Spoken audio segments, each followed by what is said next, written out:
Welcome back, ladies and gentlemen, for the second part of the Sonic Adventure 2 commentary. And today we are tackling the Team Dark, or well, a minute, it's not Team Dark yet. The dark story of this game, featuring Shadow the Hedgehog, Dr. Eiffel, Eggman the Robotnik, and Rouge the Bats. And once again, I am joined by special guests. I'm not sure if you need to introduce yourselves again because everybody probably already knows you by now. But whatever, Explosion, let's go. Hi, I'm Klaus, and I make fan art, and I love Shadow the Hedgehog, like I've said a million times by now. And SA2 is my second Sonic game, and I'm just happy to be here. My name is Spring the Chala. Finally, I've got all the Chaos Emeralds, and with the power of these emeralds, I will rule this commentary and bring order to the humans. This is who I am! No, you will not. Commentary is mine, motherfucker. Hello, everyone. Hello. Alright, so, okay. The time of this recording, we got a Sonic Central a few days back, and, well, might as well, what were you guys' thoughts on it? It was so fucking hype! Oh yeah, it's awesome. Yeah, and me and Klaus actually watched it together, so that was cool. But we also watched the State of Play that day, and we were like, This is not cool. Yeah, I mean- it was like, okay, look at all these games coming to a console that, well, I mean, the PS5 definitely does need more games, because it has like 10 exclusive games. Yeah. But, you know, like, we only really cared about the one thing, and that was, Keanu's Shadow. woohoo! That was That such was definitely a cool announcement, and like, because it felt so real in a way. It's like, wait, what? What's going on? And then it's like, yeah, it's official. We're gonna get some extra levels for Sonic X Shadow with Keanu Reeves Shadow, with the official voice and everything. So that's cool. Yeah. Who knew that the Keanu's roles in video games would be Matrix, Cyberpunk 2077, and Sonic? You know what? I can tell that's a very good portfolio, if I do say so myself. Based. But for the Sonic Central, I mean, there were a lot of things that happened. Okay, I'll just say right now that the Sonic Central, they didn't tell us how long it was, so it being almost half an hour was a surprise. But 3/4 of that presentation was just a bunch of merch and half of it I can't even get in my country. So I'll admit, that's the part about the Sonic Central, so I don't really care too much. And they occupy so much that I'm like, okay guys, I get it. Yeah. Yeah, like it did take some time, and especially for us who are not in America, like for us it doesn't mean a lot. But Yeah. it's still at least nice to see, in a way, just seeing. Oh, we got some merch. Oh, we gotta get some Lego stuff. I even remember I sent Klaus like the post that says like this is the first time we get any type of official merchandising for the BioLizard, for example. So at least it's cool in that sense.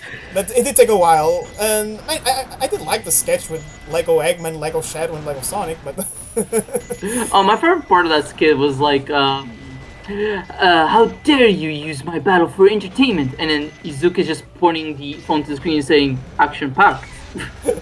action-packed movie. Action-packed movie! My favorite part from that is when Sonic called Eggman a boomer. Oh, that completely passed me when we first watched it. But no, Sonic Central was okay for the merch. Yeah, it did take a while of the. It did take a good chunk of the presentation, but the highlights were really big highlights. I'd say that's why I said was really exciting. I see more of the game, seeing the short, which came out a few days afterwards. So it was a really good time, and it just makes me all the more excited for Sonic X Shadow Generations. Yeah, and I really like the bit at the end with where they advertised Gerald's diary, but they made it all creepy. Yeah. Creepypasta-y. that was great. Order now and bring despair to your child today. It's funny because it was based on some old commercials from the 90s and 2000s about some books that teach kids about biology and zoology. Yeah, the zoo books. Yeah, the zoo books. I don't think they were a thing in Portugal, but I know because there's a content creator I follow called Casual Geographic. He does a lot of biology and zoology stuff. And he said one of his inspirations for his TikToks was those zoo books.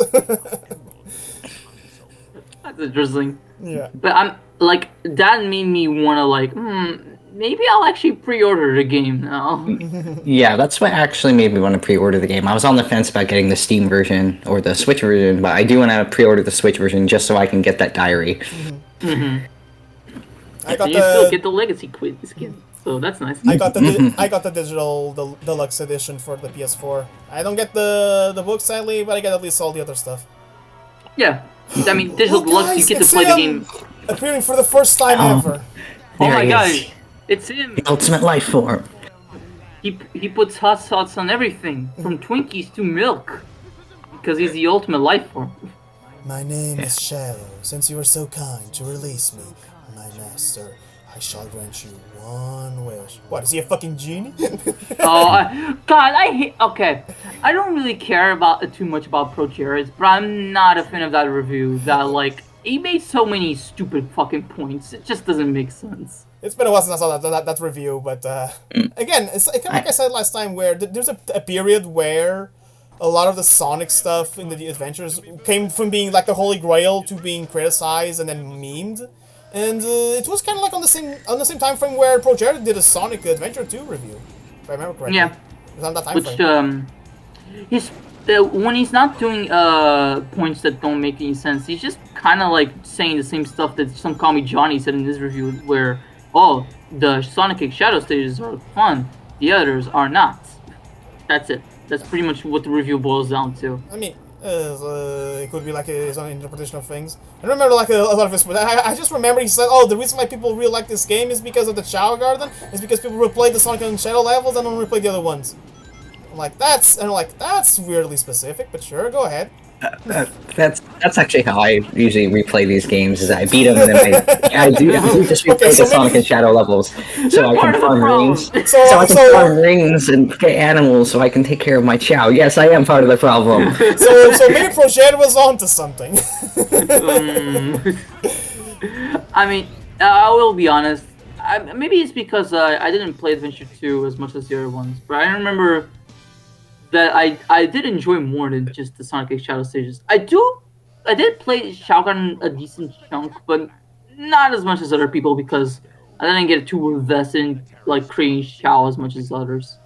In general, I just prefer playing the game over racing Chao. It's just my thing. For me, it's like kind of like Klaus. If I go back to Sonic Adventure 2, it's to play the Sonic levels and play Shock Garden. Maybe some shooting levels with Eggman. Cosmic Wall, baby. Oh, I also really liked Lost Colony for Eggman. That was also pretty good. Yeah, I think again we said this last time, but I think the Eggman shooting levels are legit good.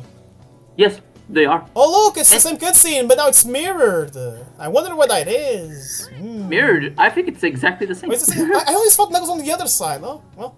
No, the only difference is this cutscene is that instead of playing Knuckles' theme, it plays his Rouge's theme. That's all. Also, and now we actually have the upgrades for Knuckles in the cutscene, so that's cool. Yeah, now he's wearing all that junk.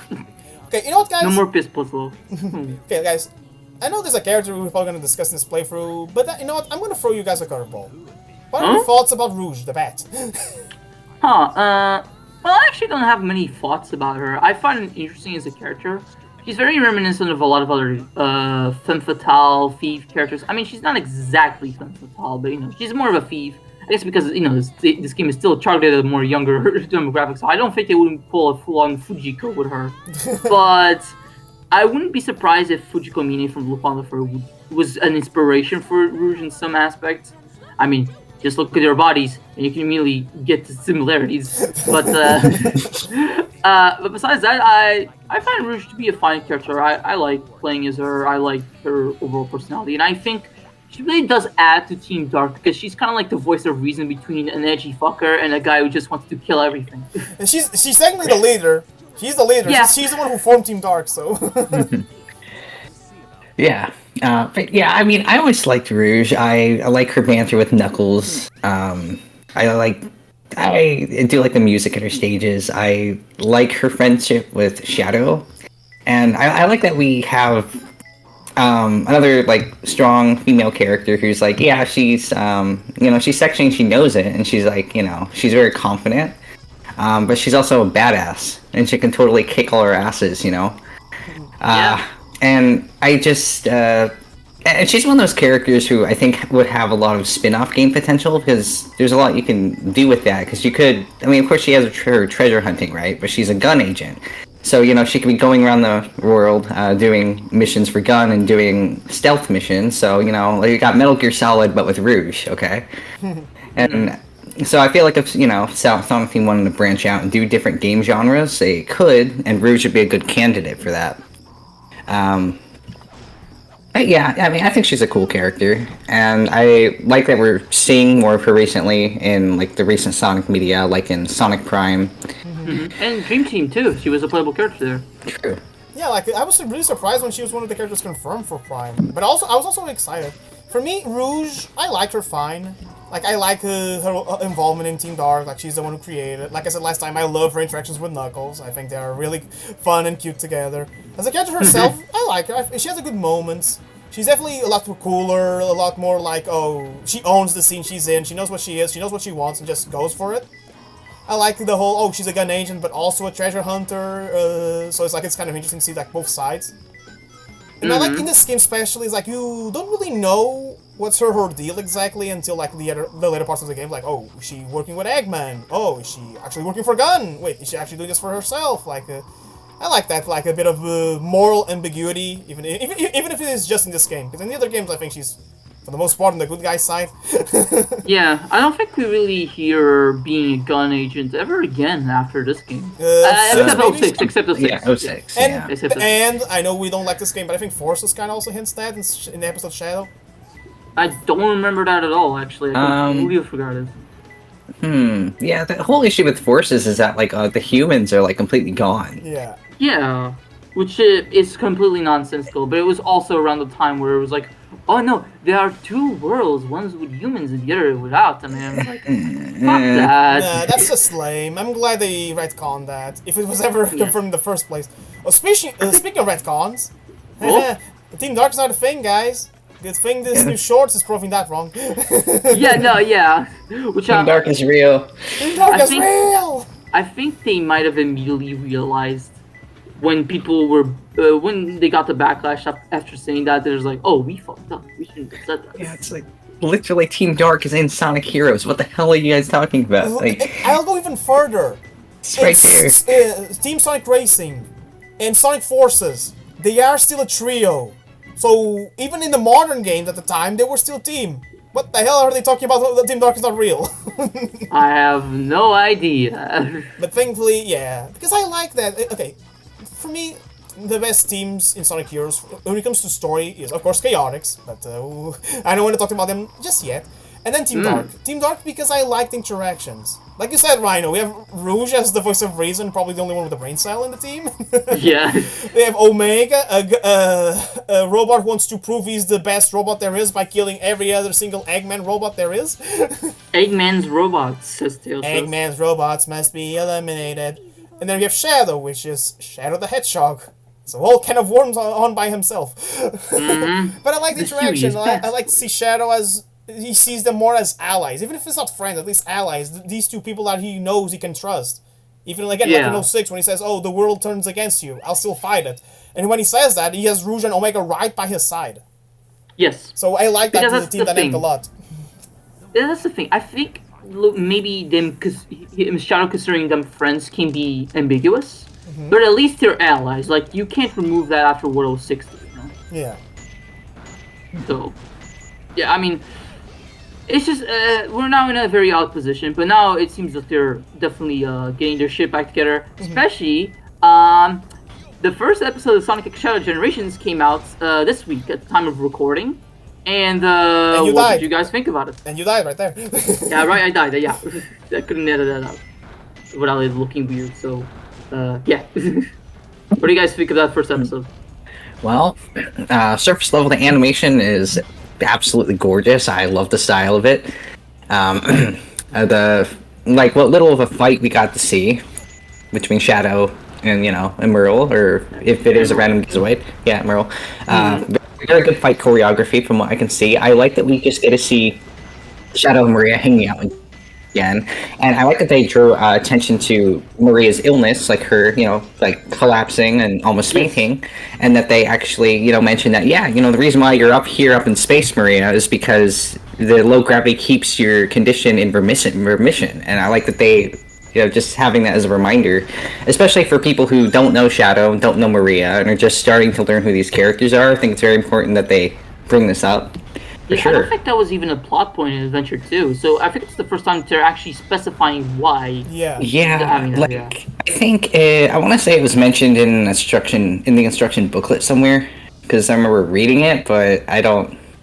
I think they said the name of the illness, which is actually very similar to AIDS. Yeah, in terms of name. yeah, it's NIDS instead. Is, yeah. And NIDS. So yeah, I thought that was great, and then we also see part of Shadow's torment over.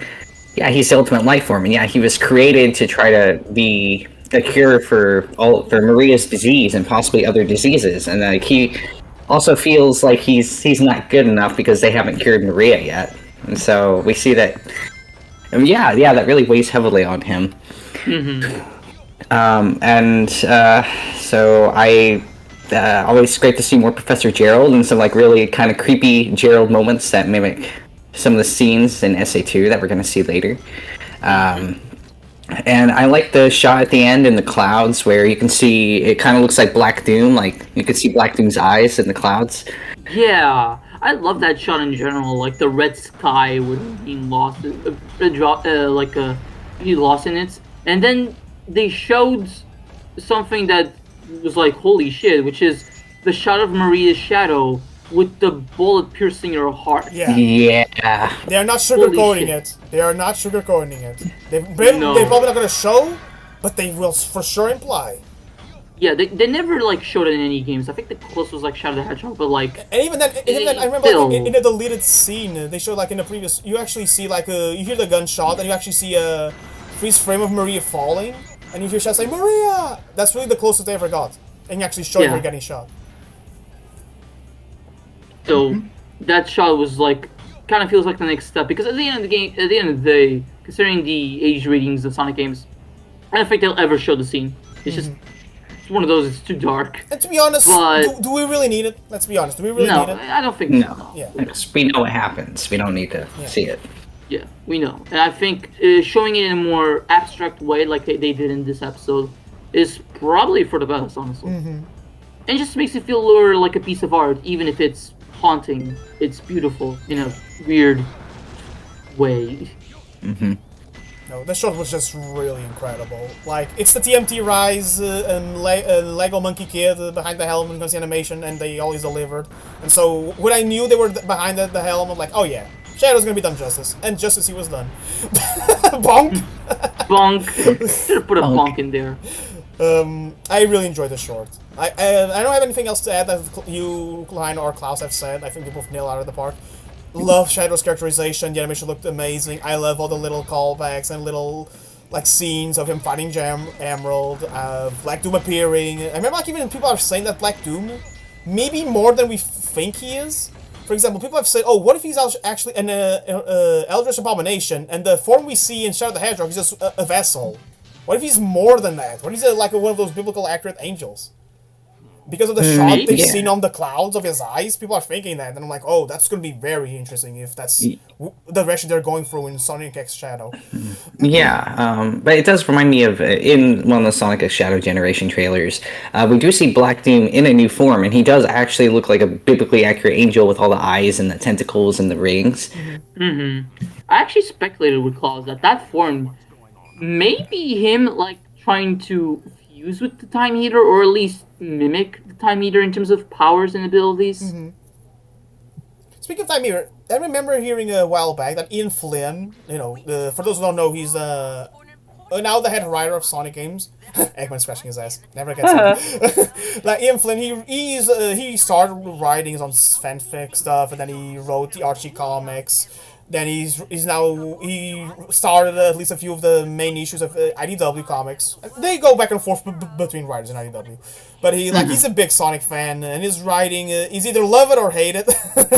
Nowadays, yeah, I noticed that some people don't like his writing style, but from what I've seen, I'm not a comic guy, but from what I've seen, the dude does good stories, and I appreciate that. Yeah, I like his writing style. It's not for everyone, and I do think sometimes the references do get a bit out of hand, but when it's good, it's really good.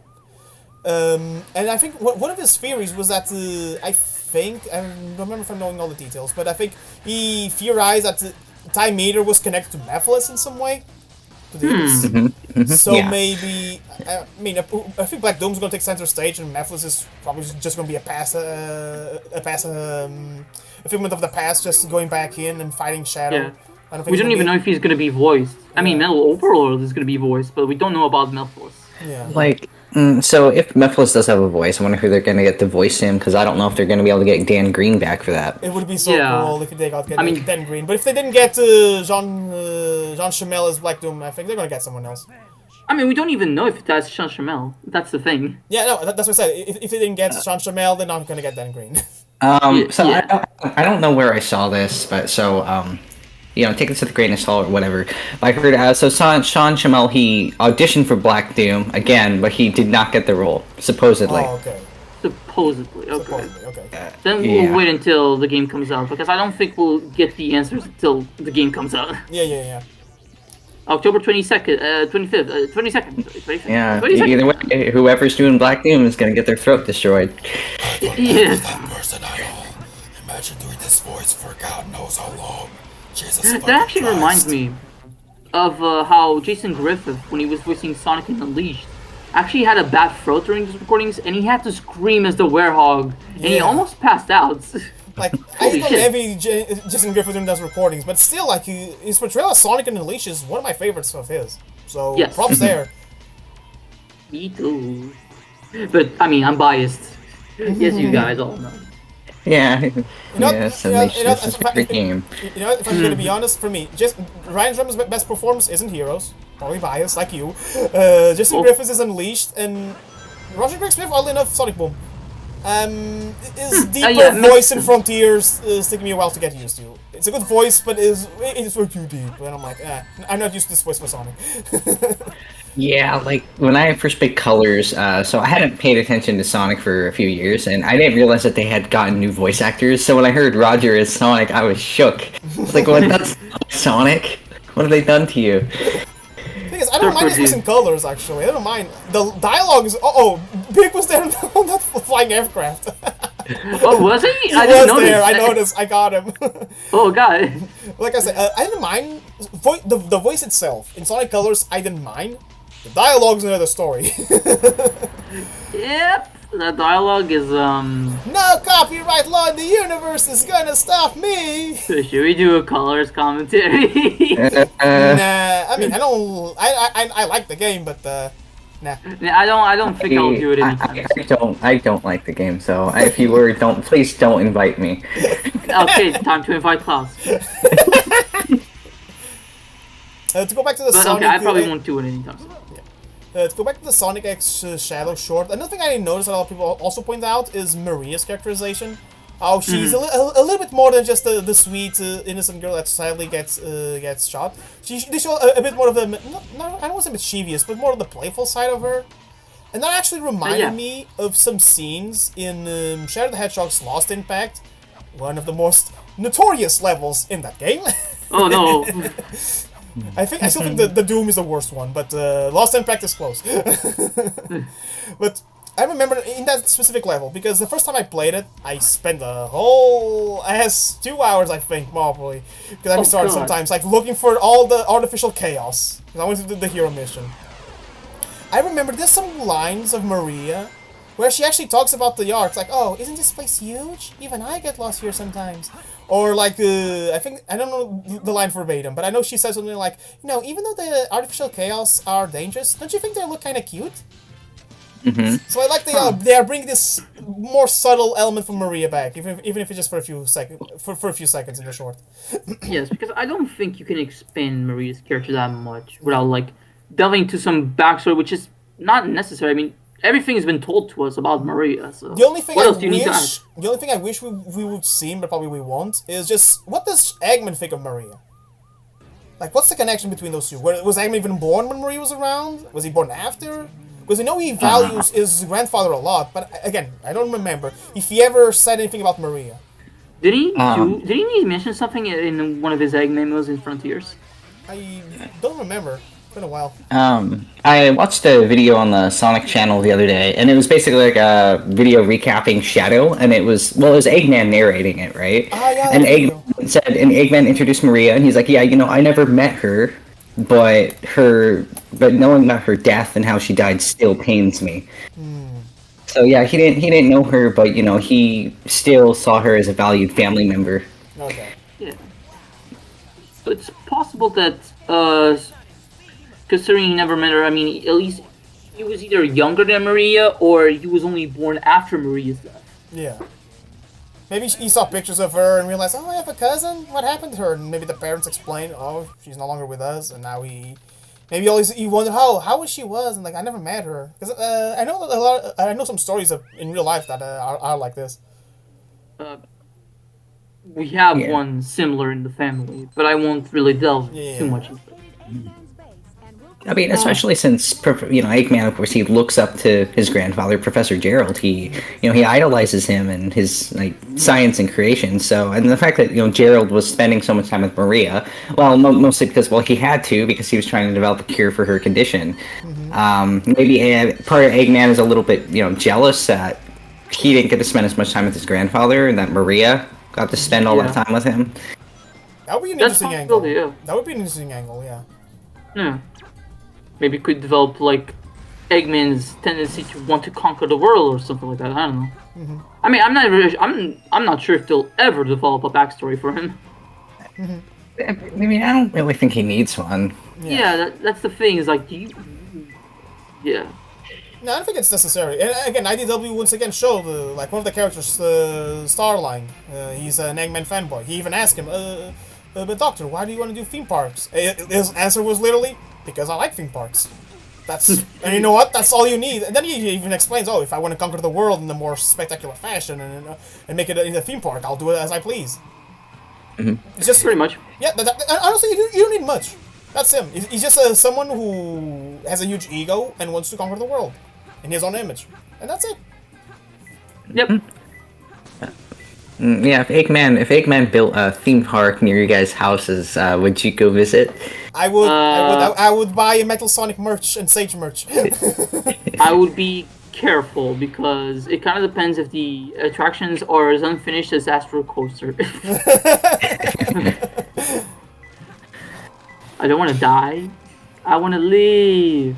And then because here's the thing, it would actually be kind of dumb for Eggman to make traps in his theme park because the thing you want is to get money, to conquer people's hearts.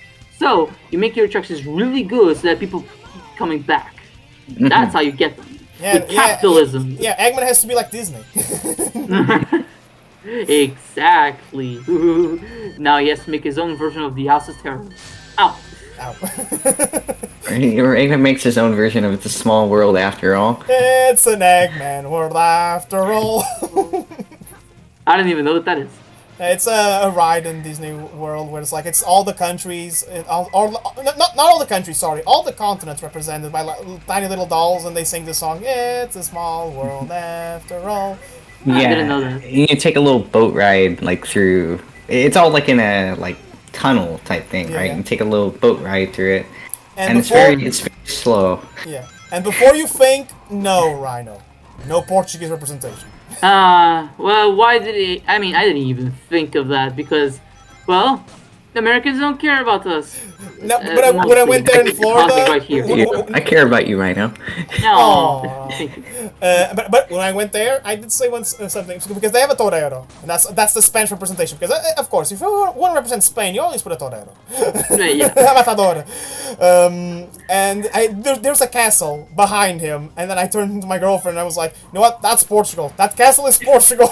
Yeah. That castle is Portugal." That castle represents the looming guilt that Spain feels over not being able to conquer us. That's it. We were part of Spain for a good while because one of our kings, Don Sebastian, thought it would be a good idea to go fight people in Africa to conquer more land. He was 14. And then he died. Or no, he disappeared because there was like the urban myth back then. Oh, he will return to save us all from the Spanish king in a day of fog. Needless to say, that never happened. No, why would it? I mean, the guy, how old is he? He was 14. Like, he was 14, 15. He was very young. Yeah, when he disappeared. So he would be like, what? We were for like 60 years under Spain's monarchy. So he would be like, considering that this is like not medieval times, but a bit later than that. Yeah, he probably would be dead by the time he would actually get back to save us all or something like that. So, if he survived the war, which he most likely did not.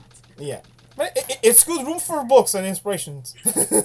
Yeah, if you want to make like a TV show about it, it's like the Great Legend of San Sebastian. San Sebastian, like maybe he got amnesia and then he was... amnesia, yes, amnesia. That's a great plot. Who am I? I can't remember anything. And Shadow the Hedgehog, is that you? Who is this kingdom of Portugal? Oh god, we lost him. Hey yo, Lost Colony? This is really good. Like, you know what I like about this stage is not just the atmosphere, but the songs. I love the song. The song reminds me of something you'd hear in like Labyrinth Zone and Sonic 1, but just like more modern and rock based. I see what you mean. Yeah. Also, I Lost Labyrinth Zone in Sonic 4 Episode 1. Yeah, which is one of the few songs of that game I actually like. Yeah, indeed. Yeah, I have the Sonic Adventure 2 OST on DVD, the official release, but sadly it does not include every song, and it does not include this one, which is a crime. Damn it. God damn it. I hate when they do that. Yeah. I'm sorry, we don't have all the songs. I'm like, come on. Couldn't you compress the songs a little bit more to make more space or something like that? Yeah, the songs won't sound as good. No, instead they include like some annoying Chow song that plays in the Chow race or something that really I don't like listening to at all. For the Chow Garden, they could just included the main Chow Garden theme. I think that's the one people would recognize. I mean, the main Chow Garden theme, but yeah, You said Chow race, right? Or something like that. It was like from a side mode, and it just had like Chow singing in the background, like, and it was annoying. Was it the... Yes, it was that. Yeah, that was it. Yeah, I knew it. Yeah, it's not the main Chow Garden theme. Yeah. They should have substituted it. Yeah. I would replace that. I mean, the song. I would replace that one for this one especially. Lost Colony. Yeah. What other songs were missing from the soundtrack? It was missing most of the character themes. Like, so it only had Sonic's. It had Sonic's vocal theme, it had Shadow's vocal theme. Then of course it had, had Live and Learn, right? But it didn't have Tails, it didn't have Eggman, it didn't have Rouge, Knuckles, Amy. That's so odd. That's so odd. Yeah. Where's the I am the Eggman? I've got the master plan. I am the Eggman. Wait a minute. First it was that's what I am. Then it's I've got a master plan. I am the Eggman, that's what I am. I am the Eggman, I got the master plan. My name is Eggman, don't forget my name. If you ask again, I'll show you the same. That's a great song. And I love Shadow the Hedgehog's remix of it. One of the earliest songs I put on my phone when I first started putting music on my phone. Really good. I miss this when characters have like themes, like lyric themes, like the adventure games and heroes. Like Big. Yeah, speaking of Big, there he is right there. Oh, hi Big. Like heroes had Shadow. I mean, Shadow doesn't count because it's literally just one character and he has like how many songs for him? It's like 6 songs in that game. It's broken. But that's the topic. What are you guys' favorite Sonic character themes? I love the Chaotix. I love Eggman's. I like All Hell Shadow, but the Shadow the Hedgehog version, not the Crush 40 version from 06. Oh, I like the original I actually prefer that version more. Yeah, I prefer the magnified version. High five, Klaus! No. Oh, damn it. You're outnumbered, I know. Majority rules, bitch! Okay, but what about you, Klaus? What are your favorite themes? Yeah, my I wasn't finished, but sure. Yeah, no, okay. yeah, spring finish. Oops. Hey, Hey! Okay, let's see. So, Team Chaotix, Eggman, Shadows theme. I like the Sonic Adventure versions of Tails' theme and Knuckles' theme. And let me think. I like Waking Up as well. No, Waking Up, Breaking Out from Yeah. Sonic the Hedgehog 2. What about the song Sleeping? You know? I like that song too. Never heard of It's it. I need to hear it someday. Anyway. Oh, must be one of them lost tracks. Oh, like Broken, which happens before he went. Yeah, and all of me. Oh yeah. But yeah, I think those are my favorites. Klaus? Well, I'm biased. I like a lot of the Shadow themes, of course. No. So I do like Throw It All Away. I remember not liking it as a kid, and it took a while to grow on me. But I do like Throw It All Away. I like Sonic's theme in SA2, the SA2 version specifically. And of all of, I mean, it's so hard because I love all the Shadow the Hedgehog vocal tracks, except for I'm not a big fan of Almost Dead. Almost Almost dead! dead! Almost dead to the world! Yeah, it's just like crazy. It's like heaven can't save you. Hell is a joke. It's like what, dude? This is that is like the cringe that people felt with like the edgy 2000s. It's like that song predicted the MC reboot. Yeah, it would fit right at home in that. Of course, I do like this machine. But then out of Shadow the Hedgehog, I've always really liked the Chosen One. Chosen one! I'm coming! Chosen one! Yeah, I made that my ringtone actually. That's Oh wow. Yeah. And then I like His World. I like the. I know His there's a World. version of His World, but I think it's the Crush 40 version. What Yeah. so you prefer not the original version? Wait, what's the version that plays in the credits of 06? It's just I think the normal version made for that game. Never mind. And then I do like the normal version. Yeah, like I said, there's lots of versions of His World, and then there's like the Summer of Sonic version. Yes. Yeah. But the original song was not made by Crush 40. I really like that song too. Yeah. That song was everywhere on YouTube back in the late 2000s. Like, that song was everywhere. Legit. Yeah, everybody making their AMVs and tributes Yep. with stolen fan art. Yeah. Good times. The wallpaper would have Sonic rendered from Adventure DX and have Shadow from Shadow the Hedgehog. That was everywhere too. Simple times. Indeed. So yeah, that's about all I have to say about the character. Oh, and I love Dreams of an Absolution theme. And what's nice is that the musician who sung it, he's still singing new versions to this day. Oh, that's wow. cool. Yeah. And That's I like awesome, dude. his most recent version of Dreams of an Absolution a lot. And actually, there was a video I meant to send you guys, but he sung a version of Live and Learn recently. Oh. Interesting. And I think on the description it said that they weren't going to use that version anymore for the movie, perhaps. But yeah, he sung it. Interesting. We'll also, see when the Klaus. movie comes out. So guys, I think you forgot one song. A character theme you forgot. I know you like. Oh wait, well, which one? Oh wait, Can You Feel the Sunshine? You read my mind. Can you feel the feel the sunshine? Feel the sunshine, say brighten up your day. My tail's though, my boy. What's funny is that song plays in the level where you don't unlock Tails Doll. You unlock Metal Sonic. Oopsie. I don't know why oops. that song got so attached with Tails Doll, but it's everyone says it's Tails Doll's theme. Yeah, I mean, it's I Tails think- Doll's name. I think the reason Yeah. why people associate it with it is mainly because Can You Feel the Sunshine is like, it can be interpreted in like a mean way, as in like a deaf way. It's like, oh, creepy if you put it upside down or something like that. I don't know. Yeah, no, I went into my bathroom at 3 a.m. and I turned off all the lights and I played Can You Feel the Sunshine backwards and I saw a red light in my mirror. Oh no! So this is not the real Klaus you're talking with, Rhino. This is Tails doll. He's gonna go for our souls next. Oh no! We gotta end this commentary immediately.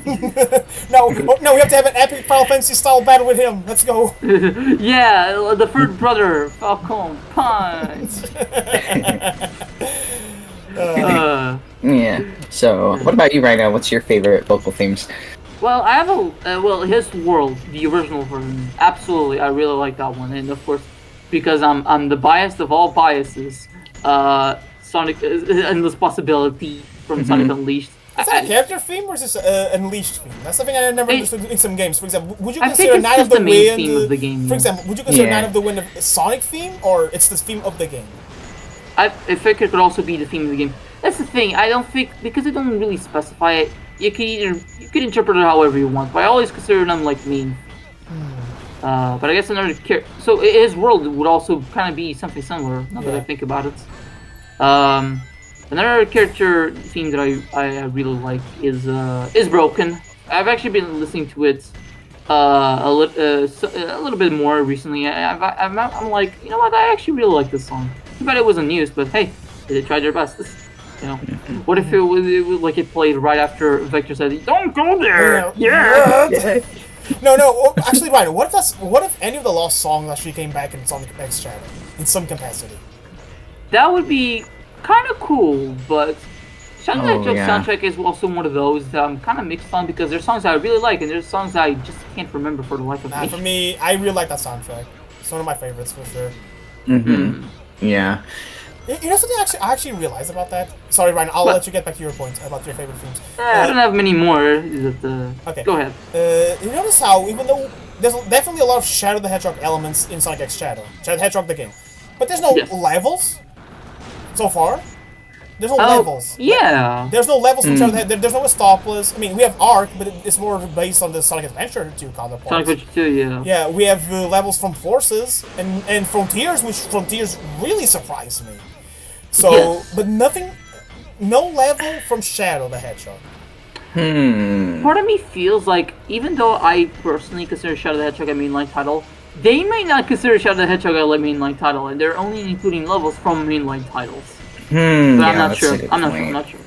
It would be nice if we got like a Shadow the Hedgehog level, though. Yeah, I mean, I know Westopolis is absolutely iconic, but first I would like to see a Black Comet level and what would it look like with modern day graphics.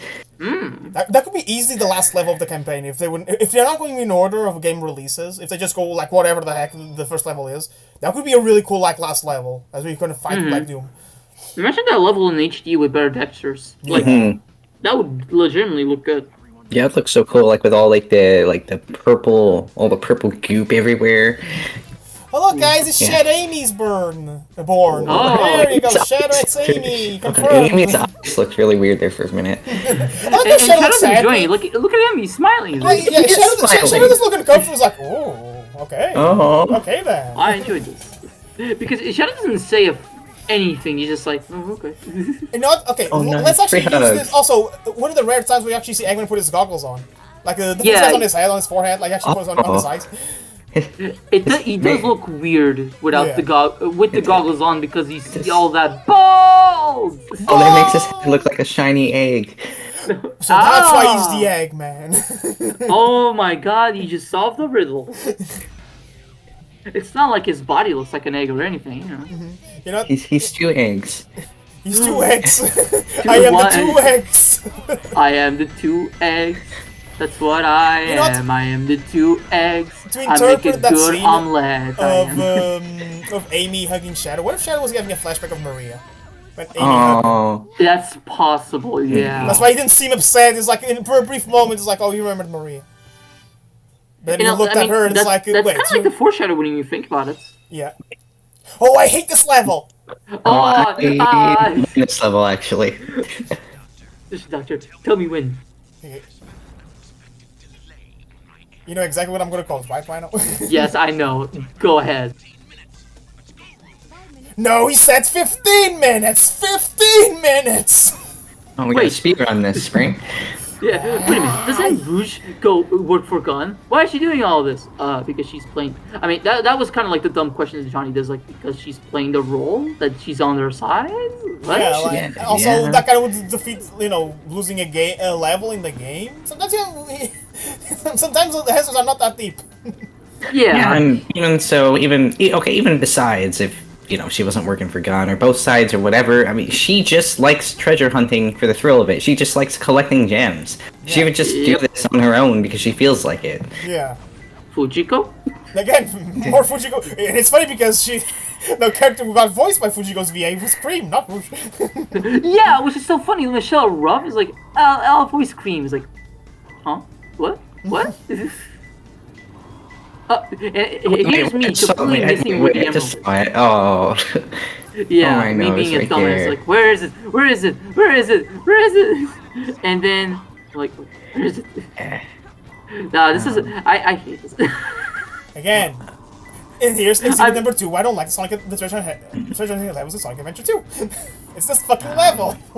Yeah, I'll admit, I never really understood how those, there's like all those like little chambers on the side of the wall and they're supposed to open or something. I never actually understood how to open it. So if I ever had a Chaos Emerald in one of those, I would have to reset it because I was stupid and didn't know how to open them.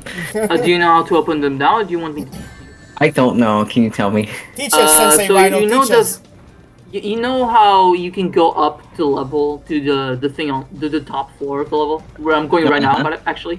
Okay. I think on each side there's a switch at the end, and I think those switches are supposed to be to open different blocks. Oh, okay. I believe, if I'm not mistaken. I mean, I might also be talking out of my ass, but I think there are switches on the level itself that do pertain to opening specific blocks. So yeah, and I think and after those are unlocked, all you need to do is just latch onto a block, to one of the blocks, and then dig in, and then it opens the door and you can get the thing on. Oh. Okay, got it. I think that's what he did. Oh, fun fact. Speaking of, so I didn't comment on this last time, but speaking of hints, which I've been using a lot, in Mad Space, that level is so dickish that it's like all the hints are false unless they're backwards, which you have to read upside down. If it's like written normally, then it's the opposite of what they're saying. So it says, "Oh, it's underground." It means that it's not underground. To quote That's so big. It's like it could be above ground anywhere then. Yeah. To quote some Kami Of Johnny, course, that do you was just want a made-up hint. I mean, I don't think I there know. is. to quote some Kami Johnny, do you want me to have a good time or not, guys? No. B. B rank, that's good. Yeah. B for I bat. got some B ranks. B for Batman. Speaking of Batman, Shadow Batman. Speaking of nice segue. Sonic XTC. Never thought I'd see the day, if I'm being honest. Me neither. But it's nice seeing finally Sonic wearing the Flash, and I wonder if they're actually gonna interact. That would be awesome, honestly. No, that would be really cool. And I really hope they do, because if they're gonna go all out to have a Sonic XTC, you should have the characters interact, I'd say. Yeah, I just want, like, when Shadow interacts with Batman, I don't want them to say anything to each other. I just want them to be crossing their arms and staring at each other. And it just goes on for several pages. and then Shadow's like, coffee? No thanks. Okay. I mean, Shadow eats the coffee beans, but you know. Because they're crunchy. Yum yum. It's so interesting how the crossover came about, but they did say that they were gonna do like I think 6 issues of that comic. Yeah, 6 issues. But if things continue beyond that, maybe we'll start to see more issues or other things around this crossover, which would be interesting. Like imagine if it got popular enough to wear shorts, like they made some shorts about it. That'd be cool if they get to see people who did that little brief short of Shadow Batman. That'd be kind of cool. But yeah, I mean, I don't have much to say about that because I'm not too much into DC besides Batman. Yeah, I'm not into DC as much. I do like the characters. I like Batman, he's my favorite. I do like Wonder Woman. I like Superman's a character I appreciate a lot more as an adult than I did back then. And the Flash is just funny. I remember liking the Teen Titans when I was younger, but DC is not really my beach. Marvel was always more. But I am glad for this crossover because it confirms one thing, guys. So, If Sonic is crossing over with DC, that means they're in the same universe. You know who else crossed over with DC? Looney Tunes. So Sonic and Looney Tunes are in the same dimension of some kind. There you go. And the Ninja Turtles. Oh, wow, that means Tails gets trolled is canon. Okay. Exactly. Oh, I want to see Shadow interact with Sylvester the cat. I want to see Sonic interact with Leonardo. Where's that emerald? Looney Tunes. Looney Tunes are quite special. They are I think I can go on the limb and say they are my favorite cartoon.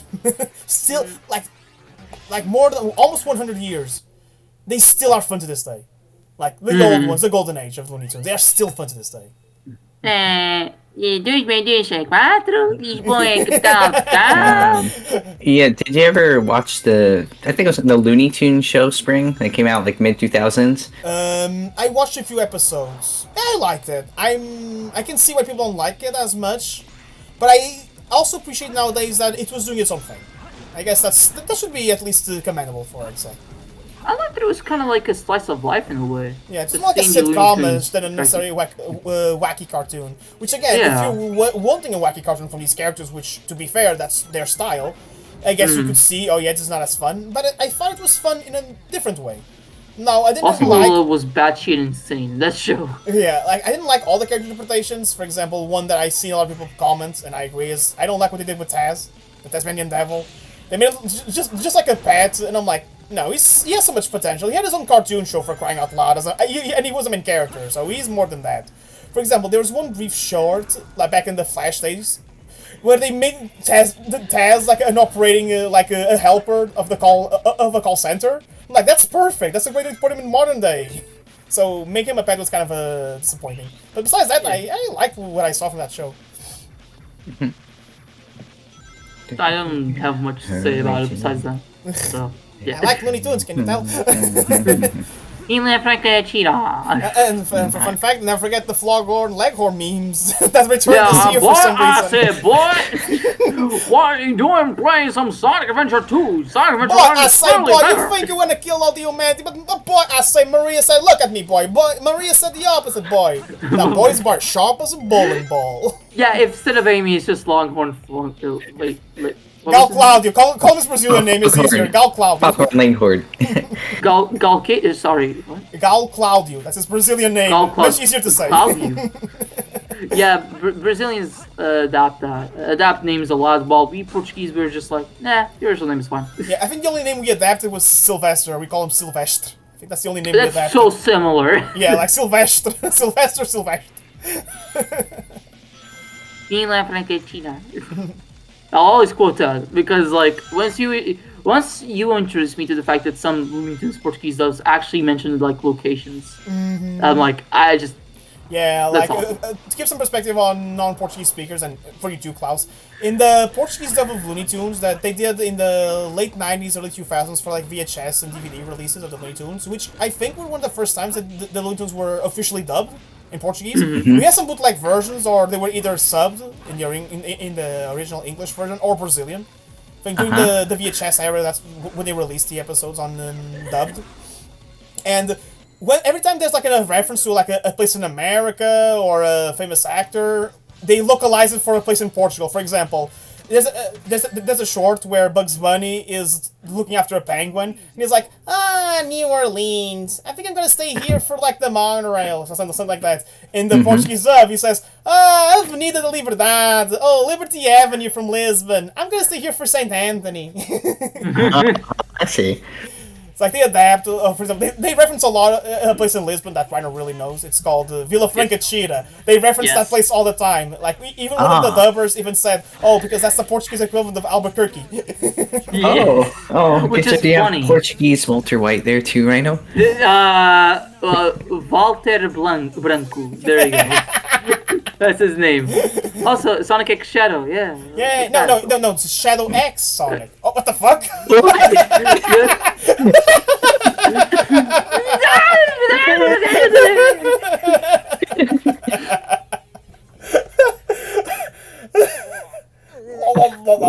He's choking.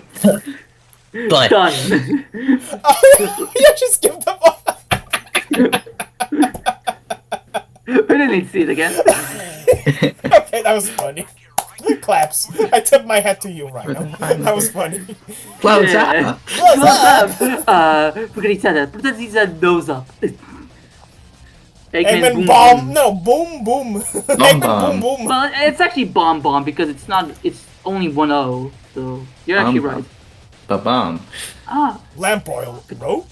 The bombs? Bombs? On it, it's yours, my friend. As long as I have enough rupees. rubies. You gotta be accurate. Link. I don't take credits. Come back when you're a little richer. Arc. Doesn't it look wonderful, Shadow? I want to pee on it.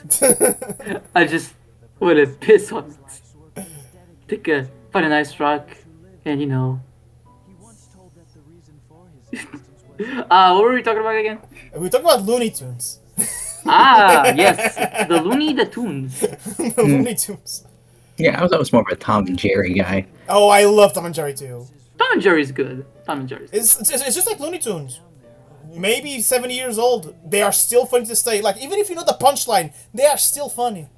That's what impresses me about these old cartoons. Like, you know the punchline is coming. You probably seen it countless times before, but it's always funny. It's kind of magic in a way. Yeah, maybe it's like how great the concept is, or how the concept for a lot of people is relatable because it's like the cat trying to catch the rats. Wow. I guess that level of relatability also makes the situations funny because I have hyperbolized that chase. Not the whole story. Rouge is onto something. Also, I always like this line where she says, "Oh, that's so unlike you, Shadow." And I'm like, Rouge, you know him for like half a day. Yeah, true. I guess it's more like I guess it's just a way of writing it because if she said, "Oh, I didn't expect that from you, Shadow," that would make more sense. Like, oh, I have an announcement! Shadow the Hedgehog is a bitch ass motherfucker. I know the rest. Rhino, you know? I actually put the audio in. Oh shit. Oh well. You're not hearing it, but I think Klaus is hearing it. Yeah, I'm hearing it, alright? Yeah. Yeah, there you go. He said his dick was this big. Kaboom. Too bad that you have the audio muted. That would have been It's okay. a good thing for. You see me making a clown of myself. It's funny too. I just had to put this moment because it's that iconic. It's really is one of those now top iconic Eggman Sonic memes, like for sure. Like everyone knows this. They My even super reference it. laser piss. Didn't they reference in one of the Sonic Centrals? No, maybe I think of something else.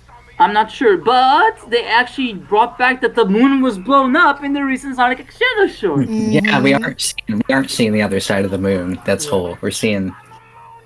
Which it kind of formed like an aura around it, like a Saturn, and I'm like, that actually looks cool. Yeah, but it's also a reference to one of the greatest game consoles of all time, the Sega Saturn. Wow. Wow. Imagine there was a planet called Sega Saturn, you know, man. Imagine there was a planet like called that, like that. Ooh. I think there's something on it. What's it called? Burning Rangers? Oh, yeah, isn't that the one with Big Landman? Yeah, I believe so, yeah. Big Landman is gonna land on the Sega Saturn. The Sega Saturn. I thought he already landed on it. Because he landed, man, so of course he landed. True. God. I forgot what we were talking about. Again. It's okay. You want to talk about something else? I think Rhino, you didn't actually get to finish telling us your favorite vocal tracks other than Endless Possibility and Broken. Oh yeah, and his worlds. I also like his world. His world, sure. You know a song that I actually kind of like? Speak With Your Heart from Sonic Colors. That I surprisingly really like. When did that one play? In the credits. Of course you wouldn't know, because you didn't beat the game. I did beat the game, I just don't remember it. Wait, I thought you'd given up on it, huh? Okay, no. So, what happened is, I played through half the game, and then I took a break from it for like a year, because I wasn't enjoying it, and then like, eventually I did suck it up and beat it. But, okay. Yeah, I guess I just, I purged it from my brain cells. I mean, honestly, I feel like a lot of Sonic fans nowadays kind of want to do that because of the game's just overall reputation and what it led to, especially with games like Lost World and Forces. Oh boy! Again, it really shows that Sega or Sonic Team or whoever took the wrong lessons from Colors and Generation successes. Indeed. Like, they were constantly running away from failures. Like, we gotta do everything that Sonic 06 didn't do, you know? Yeah, like get rid of all Sonic's stupid friends. Nobody likes them. Oh, I hate Again, that. you know what? Right, I showed this video to you. Not yet. But, Klaus. So, you know who Scott was? Hey y'all, Scott here. Got here. He has a little You know, the one that channel. mentions Gex. If you're a Gex fan, you understand that. You know what I like about Gex? Consistency. He has a separate channel called Scott's Stash. Remember? Yes. Scott Stash. Scott Stash. Yeah. If I say anything wrong, feel free to interrupt me right now. Yeah. Because you know more Scott the Was lore than me. Because I'm the Portuguese. You're the Portuguese Scott the Was. Like, he did a video recently on his Stash channel about Sonic's whole journey after Generations. He really phrased it after Generations. And he said this line. I'm not sure if I'm going to say it verbatim, but he says, during the time of 2010s, Sonic was being criticized by game journalists for things that the Sonic fans liked, and Sega listened to the journalists and not the fans. Game journalists ruin everything. If that doesn't describe the meta era, air quotes, which is the Sonic era between I'm gonna say the 2010s, even including Colors and 4 and Generations. If that doesn't describe that era in a nutshell, I don't know what does. Yeah. That's the pretty thing. Like, they remove all the anything. It's not to say that during the Dark Age of Sonic there's not things to criticize. There was. It's just, it's in Portuguese we have a saying, or 880, which is from 8 to 80. And it's like 100, yeah. Um, That's the equivalent, I think, in English. yeah. Yeah, okay. It's like, instead of understanding what worked and what didn't, they cut everything down. Like, I don't mind if they reduce some of the playable characters, but at least keep some of them, you know? Not just Sonic. Same thing with, they Tails want... or Knuckles. Yeah, they want 2D Yeah. back. I'm like, okay, 2D back, but we want 3D as well, you know? Yeah. Boost 2, they say, oh, we can never make a game with a boost without some sort of other type of gameplay, or else the game would be too short, they would not be profitable. Which, fair point. I'm not a game designer, Yes. but I do The boost design is a bit unsustainable, yes. Because you have to make very big levels. In Sonic just speed is in like 4 minutes, maybe less. Yeah, so... Yeah. Again, understandable the reason why there's more 2D sections, or the Wisps, or Classic Sonic, or the Werehog. But at the same time, that's where maybe the other playable characters would come in, you know? Yeah, like, Werehog just, like, could have been Knuckles. Easily. As a fan of the Werehog, in terms of gameplay, yeah, I agree. But also, I mean, Sonic can't extend his limbs. Yeah, yeah. Knuckles can't extend his limbs. True. I mean, Shadow couldn't fly until Sonic X Shadow, so you know. I mean, still, you get my point. Also, I believe that Sonic Unleashed started development a year before 06 actually launched. So it was in concept before then. And then one of the reason why we got the Werehog at all is because they wanted to have a thing that distinguished and shocked players in Unleashed. And what they came up with was a transformation for Sonic. And then they had a bunch of designs for the Werehog. One of them was really fluffy, which is very Fluffy? funny. Oh, Yeah, it was only a lot of fur. It was very furry. And then they settled on the last design, which we got. Also, Tails is orange here. Oh, he's classic Tails It's colors. Classic Tales, yeah. Yeah. But, C so for that's why they classic. settled on. Yeah, classic, yeah. It's even yellow, like, wait. Wait a minute. I guess I got cooked. Oh, yay, kart racing 2v versus now available. Yay! Yippee! Not like I care. But I do care about this stage, yeah, even though it's one of the shortest in the game. This song in the soundtrack is called Mr. Unsmiley. What? Mr. Unsmiley. I got that, but why would you call it that? Because Shadow is Mr. Unsmiley. That's so edgy. Wow. Mr. I have unhappy meals now. It's not a phase. Yeah, no, it's like that episode Scott was like, it's not a phase, it's a lifestyle, and then it cuts to him being back to his normal self. It was just a phase.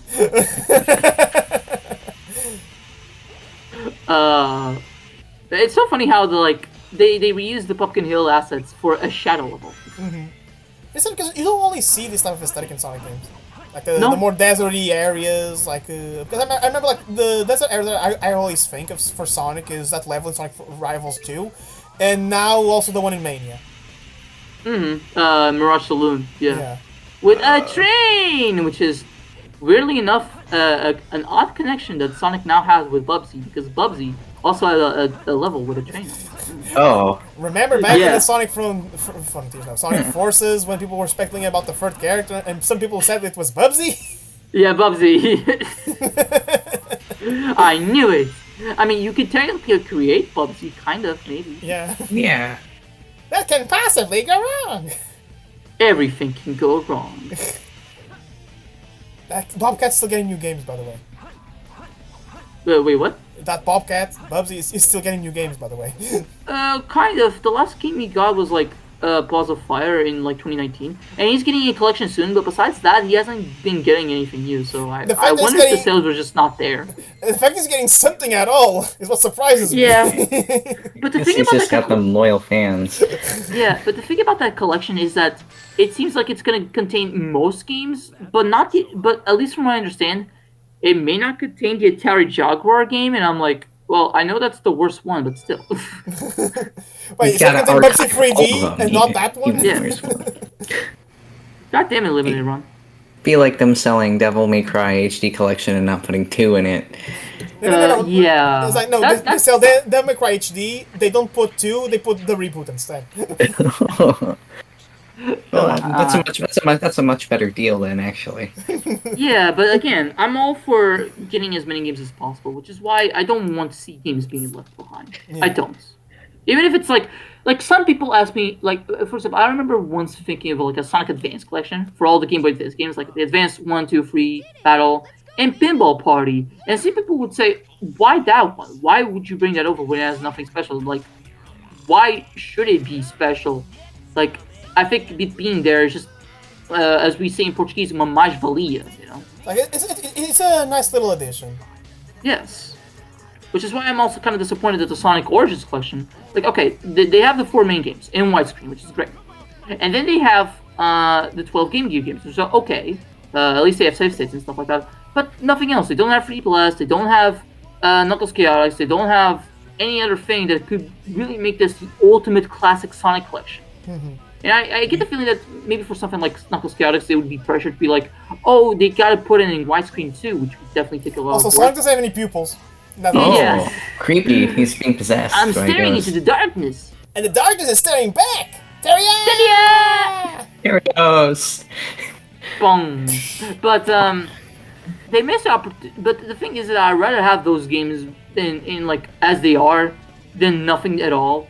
So like, yeah, I'm in some ways I am disappointed by Sonic Origins not bringing those games, and we don't know when we'll ever get those games because Sega nowadays is so random when it comes to like re-releases and collections. Like, yeah, we're getting Sonic Generations re-released, but like, what other games will they re-release in the future? Like, there's plenty to re-release, Heroes, absolutely, please. but like, Heroes, how? please. Heroes, please. Heroes, please. Unleashed.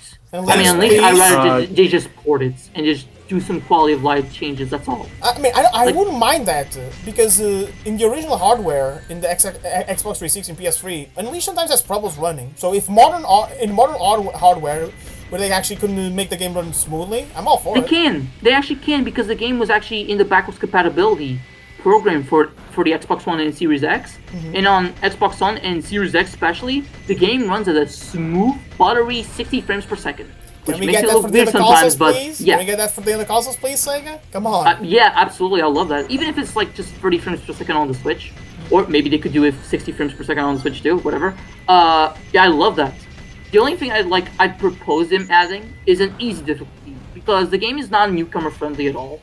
So just make an easy difficulty where you have infinite lives, and the number of Sun and Moon medals you need to get is way lowered. Yeah. So you still need to get some of them, but not as many. So yeah, that would just make the game a whole lot more accessible. Also, make it so that the Werehog already has some of his stats, not all of them, but some of his stats already upgraded, so he already has a few more moves and stuff like that, and it can make the game a whole lot more accessible for a lot more people. So yeah, that's my proposal for Sonic Unleashed ports or remaster. But again, don't touch it up, don't add anything, just keep it as it is because the game is already great. The only thing I'd say is make it so that the DLC levels are unlockable after you beat the game. I was gonna ask you if they had to add something like they added the Shadow campaign for Generations. They add something to Colors Ultimate. Something, all right. For Colors Ultimate, they added the Metal Sonic. For Sonic Colors Ultimate, they added the Metal Sonic races, which I heard were nothing special. So yeah, that's why I kept emphasizing something because they did add some things. But nothing substantial, especially not in the same scale as the Shadow campaign now. Yeah, the Shadow campaign is like that. Like Sonic Generations is already pretty good, but it's a short game unless you go for 100%. Which then it's like even for 100%, you can, if you know what you're doing, you can beat in like 5 hours. So yeah, but like for Shadow Generations, that game, yeah, it's not gonna be that long. I suspect the campaign is gonna be like an hour and a half, especially because the levels. We're not going to get as many levels as like the best campaign, but the levels look meaty, like 4 or 5 minutes. So if that's the case for every act, then it will balance things out and make the campaign like an hour and a half, probably. I'd say maybe 2 hours if we count for like open zone, which is pretty much going to be the connecting tissue for all that. So basically, and then there's no 100% because there are collectibles in the stages. Oh. Exactly. Fuck Matt Space. Exactly. Wait. Yep. No. Gotta do it. Lonely House. Off to a great start already. Yep. But how is I was saying, yeah, I think if you with Sonic X Generations, you're getting a pretty good deal because you're getting a lot more content and you're also getting the Casino Nights pinball stage, which I've said to Klaus before, but that stage, if you're like me and got the PlayStation 3 version, you only got that via pre-orders. They never made it available on to download later, unless you're playing the game on Steam, which is already included.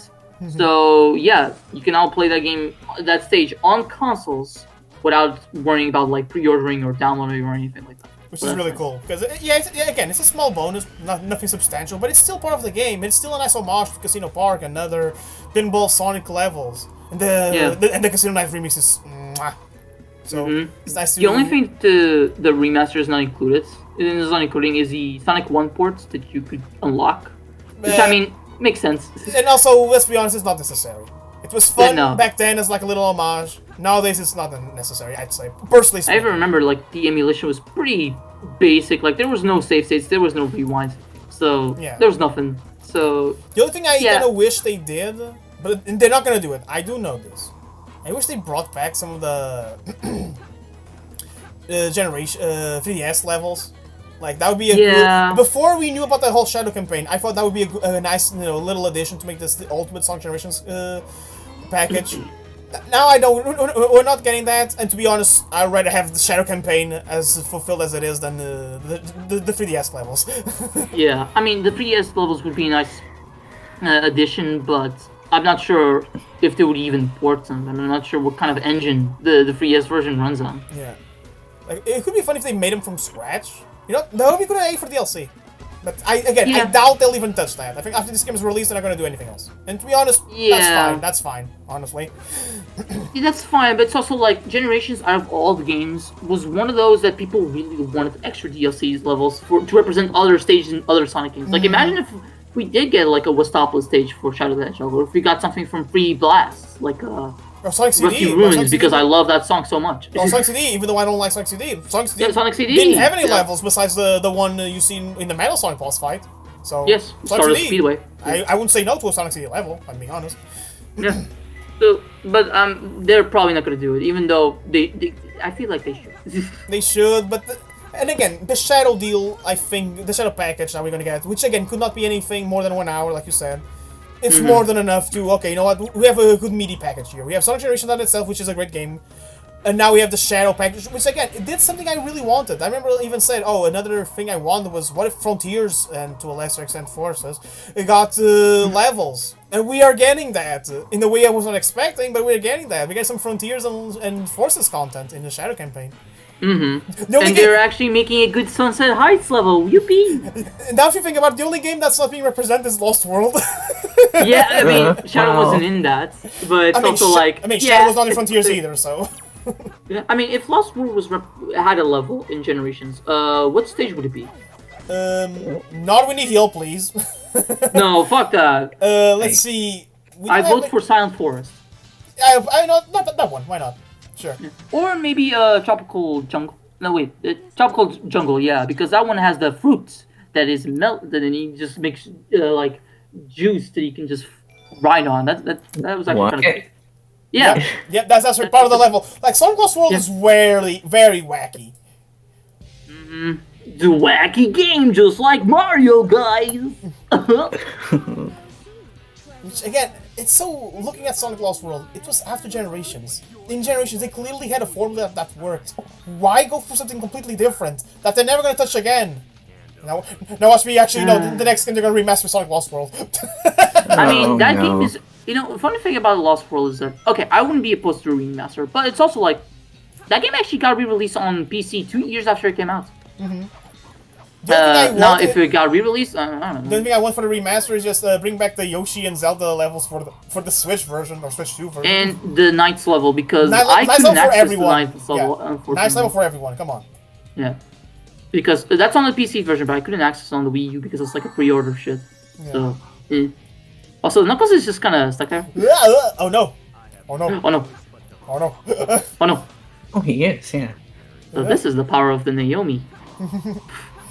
For me, if I were to remaster Heroes, I mean, I don't think they're gonna do any gameplay changes. I wish they would find a way to just make it so you don't have to play the game 4 times. But I don't think they're gonna touch that. They're gonna keep it as it is.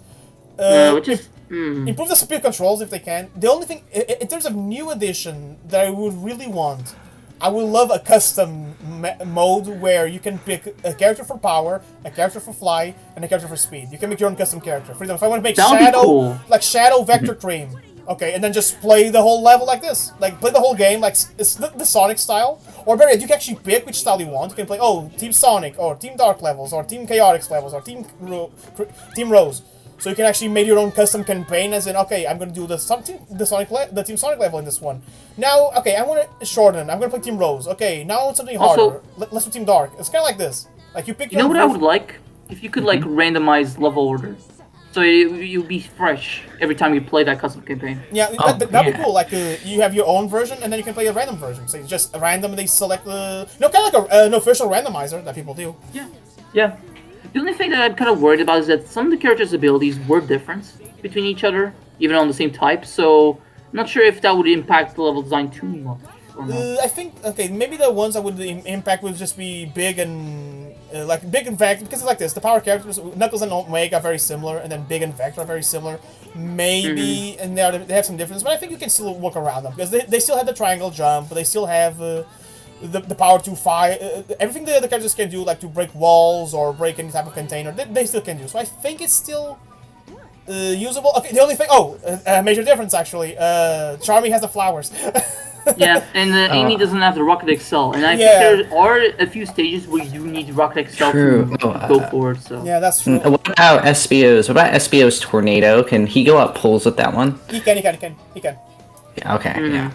And like Sonic and Shadow, he can stay glued to the wall. And like Sonic and Shadow fall down, SPO actually stays glued. So okay, so maybe there's more difference than I was expecting. So yeah, maybe and also for the custom mode, if you play the Chaotix level, for like Mystic Mansion, or the other one, I'm not sure. The one where you have to blow all the torches. I'm not sure if other characters besides SPO can do that. I mean, actually, Sonic and Shadow could do it. No, they technically can because they all do tornadoes. So they can. You're right. The one they can, they probably. I was gonna say, because there's a section in Team Dark's part of Mystic Mansion where you have to light. It's the opposite. You have to line up the torches. And I remember as a kid, I spent the whole time trying to line them up, and then I realized, it's with Omega because he's a robot. He has fire. So maybe that one section would be Omega specific. But I think if you have maybe we have free power level 3 for speed, you can actually do the same thing. I don't know. Maybe They'd have to think about it.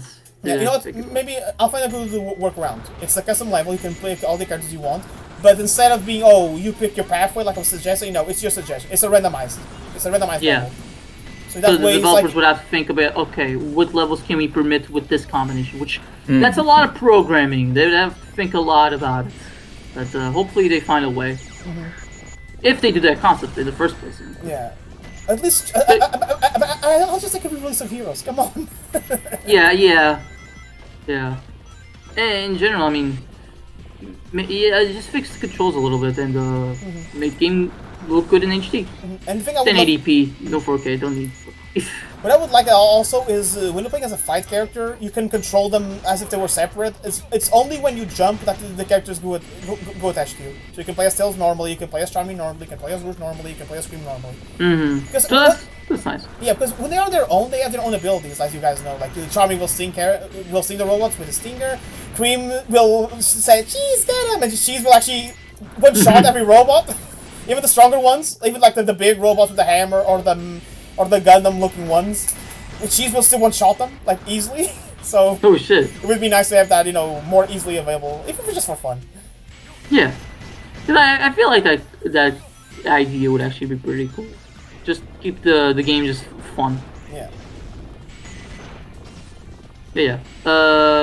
Any other remasters besides the Heroes Unleashed? Klaus, want to talk about a Shadow the Hedgehog remaster? I mean, of course I want a Shadow the Hedgehog remaster. Make the missions better. Yeah. So if you were to enhance, so whenever you're doing a mission, kill 40 black aliens, put more than 40 in the level, put at least 50. I'd So say put a map or a radar. A map. Find all of them. I agree Map with would be both great. of those suggestions. And you know what's the crazy thing? They did that with Team Chaotix.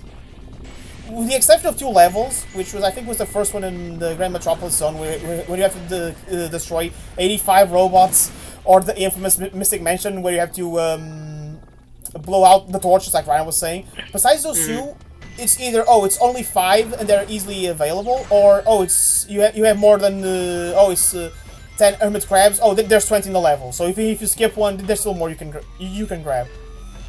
So they already did that with Chaotix. I'm not sure why they didn't brought that back for Shadow. Because it's supposed to be a harder game because it's for the older kids. Nah, I think they just did it because you had to rush the game out. So they didn't do it. But yeah, I agree. Radar from Sonic Adventure 1, please. Yes. That shit has something to do with radar. I'm not even talking about a radar in that sense. I'm talking about a radar like an actual circular radar where you see the enemies close to you. That would help. Didn't they had? I remember hearing this in Braid Scratchcom's commentary, which was years ago. They said in one of the preview image of the game they actually had a radar, but I'm not sure. I have to confirm, so take it with a grain of salt. Yeah, I'm not. I mean, I've never seen Shadow the Hedgehog development images, so I can't comment on it. One thing another thing, another remaster, Sonic 06. Just take what Project 06 is doing and just make it official, if I'm being honest. That one is hard because it's they would have to endorse that project. Otherwise, any kind of remaster they would put out would just be seen as inferior by the fans. And to be honest, I mean, luckily it's Sega, not Nintendo, so I don't think Sega would say no. If they ever had any ideas, again, maybe because we see all this stuff for Shadow. Maybe someday Silver could get the same love if that's the case. Remaster of that caliber. A Silver campaign. Yeah, like a Silver campaign where they actually expand on the psychokinesis. Why not? I've had my ideas of what if you could pick up boxes and make a staircase out of them to reach alternate pathways. So what you want is Silver Echoes of Wisdom. Yeah, pretty much. Yeah. Tears of the Kingdom. Yeah. Tears of the Kingdom. Yeah. An open world Silver game. Honestly, if it's with at least Frontiers levels of open world, but with Silver style kinesis and with some Breath of the Wild / Tears of the Kingdom / Echoes of the Wisdom creativity with the psychokinesis themselves, I could see a good hit. Like a little side Yeah. for Silver. I say little, but open world with telekinesis. That sounds big. This sounds like a big game for the spin Yeah, off. especially because they would have to think a lot about it. Because Tears of the Kingdom, I mean, they had to take an entire year to just make sure that the game was working good. Yeah. Would they really do that extra mile for Silver? I'm not sure because normally Sega does not have, or Sonic Team in general, just normally does not have that kind of development time. Yeah. And then again, with Shadow, it's like an add-on to Sonic Generations. So for Silver, like if Shadow only exists and Silver gets a full game, that would be surprising considering the difference in popularity. Not to say Silver's not popular, he is, and I do like Silver a lot, but like he's not comparable to Shadow. Even though back in the day we would see them a lot paired up, which is kind of funny to think about. Like Shadow and Silver, like in the sprites, the videos, in Shadow 759, like it's funny. We all see them paired up, which was kind of cool. Just because of their relationship in 06, because pretty much even though the game was called Sonic the Hedgehog, the story mainly actually got moving because of Shadow and Silver. Sonic's story is just save at least a bunch of times. Yeah, it's just boring from Sonic's end. Yeah. Which, to be fair, in Adventure 1, Sonic didn't have the strongest campaign either, but at least it was functional there and it wasn't that monotonous. Yeah, I wouldn't say Sonic's campaign is monotonous to play, but no, I'm talking about story. I'm talking about story. Here. Story, yeah. Story, kind of pee-pee-poo-poo in 06. No, it's a Mario game. It's a Mario game. Yeah, true. Yeah, but the thing is, in the Mario game, Peach gets kidnapped once in the game, and then Mario rescues her at the end. Sonic has to see her being captured so many times. The only difference is really in the 3D land, but that's because Peach tried to escape, and Bowser immediately went after her. That's the only exception of Peach being kidnapped once. And even then, it was just one game. Also, a game that, let's be honest, kind of needs that switch up because 3D land is very safe, even if very fun. No, it's a fun game, but very by the numbers Mario game. But it's a fun game. Yes. I had a lot of fun playing that game. It's like junk food, if you think about it. In a way, yeah. Honestly, that's a good comparison. Pew pew pew. Oh no, it's Artificial Chaos! Memories of Lost Impact. Stage, I barely missed the A-Ring. Oh. I replayed this level recently and actually got an A-Ring, so that's nice. Good job. Kinda wish I had used that for the Jittle level instead, but oh well. That's alright. Yeah, but it's alright. You got an A-rank in our hearts right now. Yay! Yeah, but damn, this level's long, over 7 minutes. It is the longest level of the game, but honestly, it's actually my favorite because, God, 30 points. I think I missed it by 30 points. Oh. Fuck. Didn't realize at the time, but now seeing him like, bang. God damn it. 30 emblems. Fuck. Yay! Like running it in. Damn, we're old. God. Actually, there is something I forgot to mention about this commentary. So, before I was recording this, I actually looked up online for the cutscenes and stuff like that, and I found out that if you meet some requirements, you can actually get a hidden cutscene in the game. Now, this is something that completely shocked me because I don't remember like people talking about it. But I looked it up, and I tried for this playthrough to meet those requirements. I failed, so I just edited it in. You guys will notice when we get to it. Interesting. So, Okay, yeah. I'm curious. Now I'm definitely curious. Interesting. Every copy of SA2 is personalized. Yes. You know, it's funny to say that, but I think there's RPG Maker games that are completely personalized. Wario apparition. Like Yumeniki is one, Omori is one, Undertale, even though it's not RPG Maker, is also personalized. Oh, really? Oh, shit. Yeah, because, like, for example, in our Undertale playthrough that we did in your server, Ryan, remember the wrong number song sequence? That's, Oh, yeah. That doesn't happen all the time. That only happens when you meet specific requirements inside the game. Which is very interesting. Yeah. Imagine if the Sonic game was like this. Like a... Yeah, that's what also shocked me, especially because nobody really talked about it, and I was like, wait, why don't people talk about it? And then I looked at the requirements, and I was like, oh, I get it. It's kind of bullshit, because you kind of have to get a lot of A ranks before a certain point in either the Hero or Dark Story, and it's very easy to miss, because it's kind of like your first time to play it, and if you try to get it retroactively, you won't get the cutscene. So you kind of have to start a new save file, and I was like, it's kind of shitty. Didn't expect the game to do that, but you know. Look at his face. I still love his face when Eggman says, "'Cause you told me, Fox Boy." It's not just shocked, it's just, wow. Like, his mind was blown, like, wow. Yeah. Which is, now in the Dark Story, you see the cutscene that says that Eggman already knew this, he's just taunting him. Yeah. Also, I didn't comment this time, but I like that Eggman says, "Farewell, Sonic, my farewell officer," but he also looks to the side a little bit.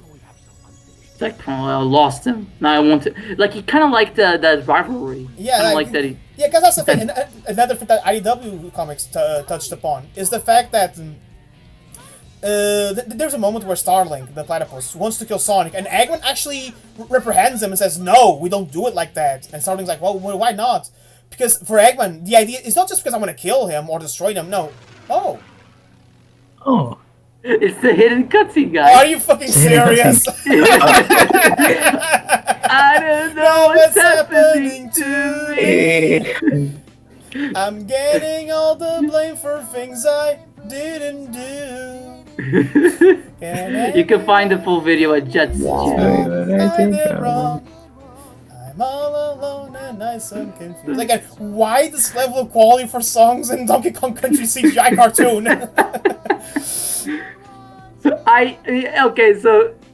That hidden cutscene shit I made up. I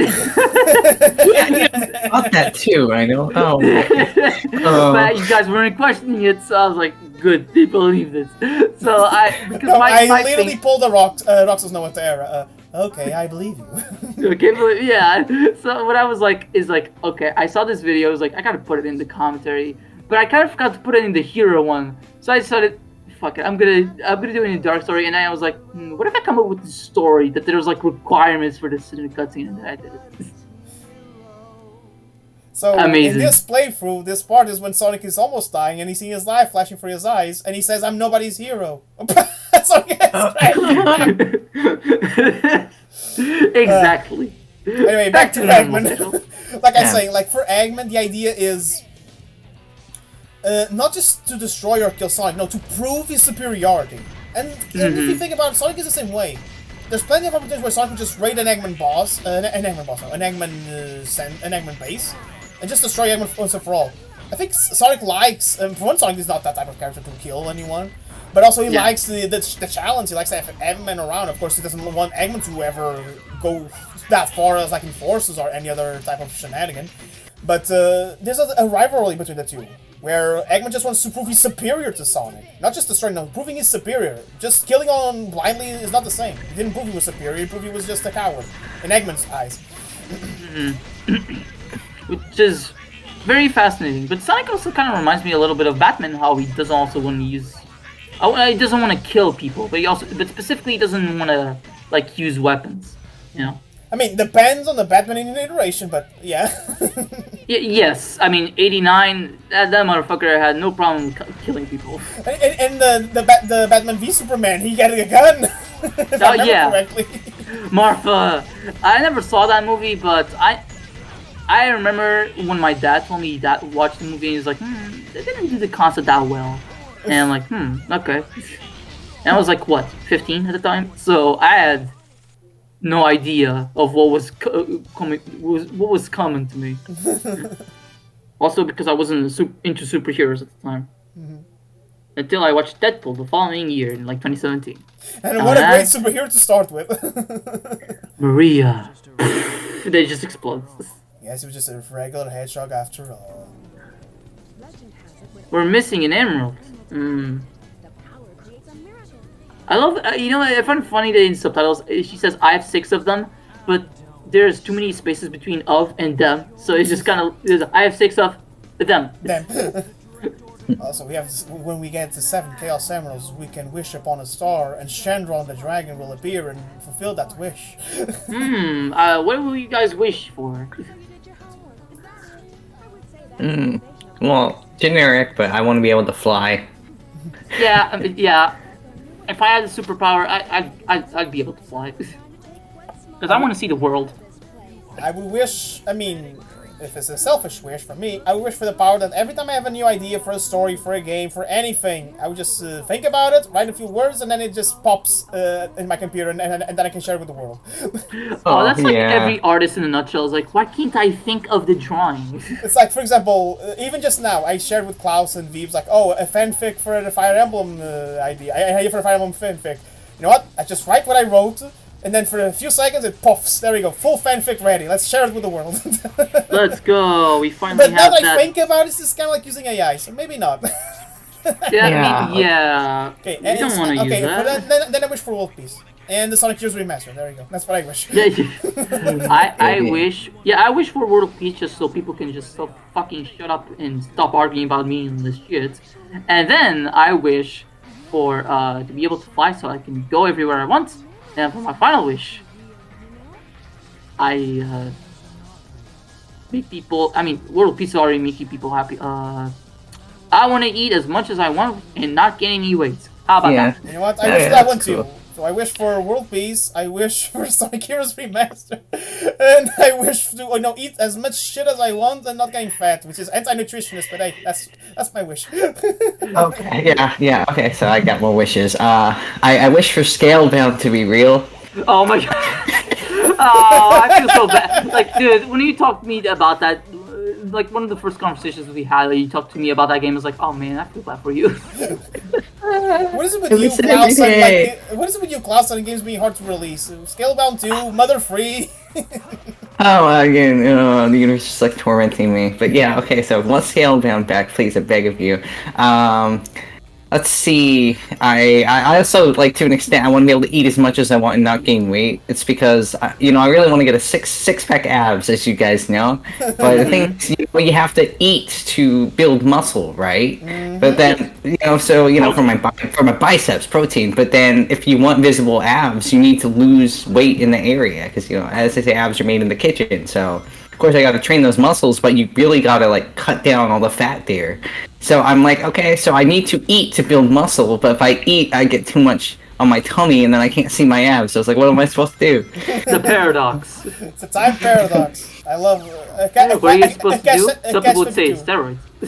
I'm not taking steroids right now. I'm gonna be all natural. I'm gonna earn it on my own. Yeah, no, I do not endorse the use of any drugs out there. All right. Unless it's for medical use, yes. Yeah, unless it's medical use. I'm talking about like the bad drugs, the not the good, the bad drugs, the very bad, the no good, very bad, horrible drugs. The one, for example, that P.D. Herman said himself. Yes, it's crack. This is crack. You're not supposed to take it. It's not good for your health. But you were saying, Klaus. Okay, so Scalebound to be real. You to eat anything you want without any consequences of Wingate. Anything else?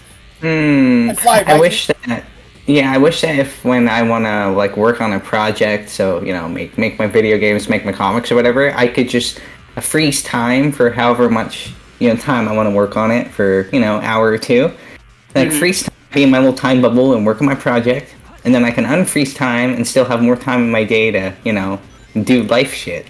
Yep. Yeah. I think person would love that. Yeah, just be able to stop for time. anything in life. No. What we need is everyone to have his own hyperbolic time chamber from Dragon Ball Z. Except maybe it's instead of 1 year, like in a few hours, or just like 1 or 2 days in a few hours. There you go. Yeah, that'd be nice. The only thing I'm like kind of wondering is that, okay, so you take that 1 or 2 hours and with time stop, and you take care of that and then you resume time. But wouldn't you actually feel a bit more tired earlier in the day because of those 1 or 2 hours? I mean, if I were to feel tired, I could just drink an extra cup of coffee. It's okay. And it doesn't work like that. Caffeine, too much caffeine can be a bit too bad. I know, but I know what coffee tasty. You really are Shadow Klaus. You also like coffee. I'm actually not the biggest fan of coffee. Maybe coffee with milk would be okay, but still I like coffee. No, for me I like coffee, but for me okay, here's something I noticed. I noticed this when I was talking with Veeps. It's like a cultural difference. in America, they usually don't do this, but here in Europe, not just Portugal, in Europe, we have the tradition of after a heavy meal, like a lunch or a dinner, we have a little cup of coffee, a little cup, not a huge like one of those from Frappuccino, a little cup of coffee. And I noticed in America that's not a thing. Which is interesting. Yeah, which is interesting. And for me, I like when it's like those little small ounces of coffee. But now every time I'm an adult, I developed the habit of eating a cappuccino in the morning. No. Eating a cappuccino or drinking a cappuccino? Spring eats everything. He eats the cup. No, yeah, it's like I go all Kirby on that. Like. Oh. Just like Kirby does to tomatoes. Kirby. Fire! Hello, I joined the commentaries once more. Hey Kirby, Kirby, I see a lot of fans from you and Shadow. What do you have to say about that? About Shadow? Yes. He's kinda cool. Yeah, he is kind of cool. But then he just shoved me aside. Yeah, it's okay. He does that to everyone, Kirby. But no, here's another question, Kirby. Who do you think would win, Meta Knight or Shadow? Probably Meta Knight because he has a sword, and swords are cool. Exactly. Thanks, Kirby, for your input. No problem. Kind of reminds me of the AVGN episode in like Nintendo Power. It's like, this one is an owl, and owls are cool. And then Klaus is like, this one is a dragon, and dragons are cool. And for me, it's like, what's your favorite 2D Mario game? It's Mario Wonder. As an elephant. Elephants are cool. Cool. This one is a shoe-bill bird, and shoe-bill birds are cool. You know what? Very motivated birds too. I need to see if there's a shoe bill in a game called Planet Zoo. Because I know in Zoo Tycoon there's no shoe bills. Aww. Oh yeah. But if it makes you feel any better, I know there's no birds of any kind besides penguins. So At least we got the penguins, so that's nice. Yeah, we can reenact Surf's Up and Zoo Tycoon. Woohoo! Yep, I like you picked Surf's Up, but not Penguins of Madagascar. I mean, Surf's Up is a great movie. But no, the idea is, we're talking about penguins in a zoo. You'd think Madagascar? That also has penguins in a zoo? No, Klaus went for the road less traveled. A very underrated movie called Surf's Up, and I applaud him for that. You know, I actually found recently that there are actually African penguins. Yep, they are. Yeah, they're in South Africa, right? Yeah. You know, it's funny because I think the reason why you think that's interesting, Ryan, is because when we think of penguin, we always associate with the emperor penguin, and he lives in the Antarctic, so we always associate penguins with the colder climates. Yeah. But I think, if memory serves right, there's only like 4 species that live like that. Then there's others who live more on the rocks, on Africa, in the Galapagos Islands, for example, which is like in the middle of Central America, if I remember correctly, the Galapagos Islands. I could be wrong though, but yeah. Maybe. Look, it's Sonic again with no pupils. Now this one I did not edit out because yeah. It's the final battle. So. Yeah. Countdown. We won't see this again, especially because next time will be the final part of the commentary with the last story and maybe some bonus stuff. Maybe. I still hope this appears in the Shadow Cross Sonic Generations. I know I said backwards. Well, actually. Actually.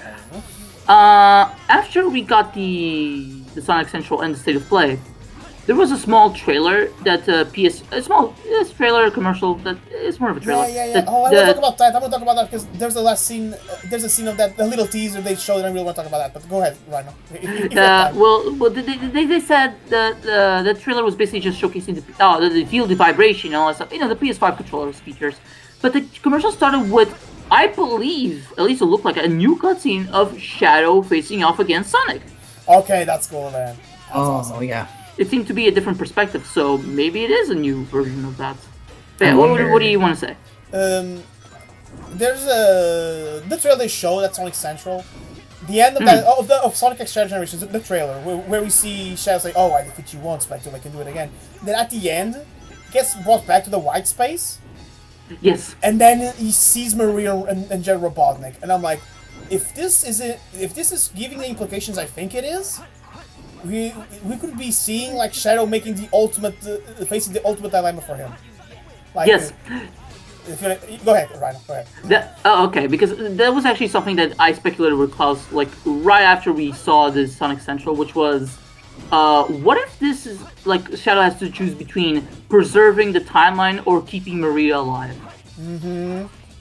Because if it could be a bit predictable, yeah, but it's also one of those things that's like, well, if they're going there, that's actually a pretty good plot point, you know? Yeah. I mean, it would He's tug literally our confronting heartstrings. his past.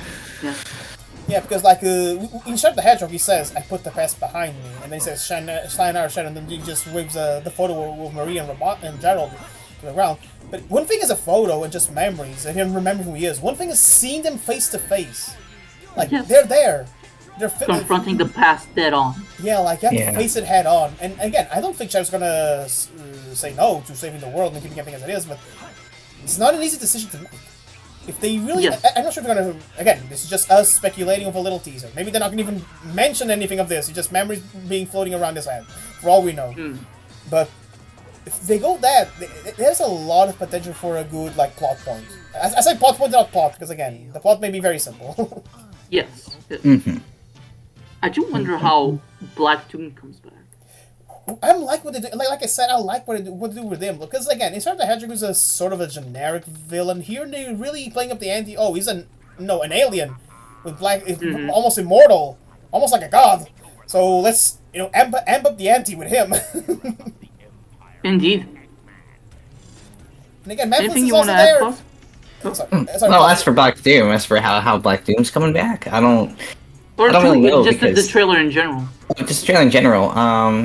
Yeah, the whole okay, yeah, Shadow choosing between saving the world or saving Gerald and Maria. I mean, yeah, of course he put his past behind him, and in that moment, you can say one thing, but then whenever you finally get the thing that you lost, in this case Maria, face to face with you again, you're like, okay, you start to have second thoughts. Oh, I like this bit. Hold on.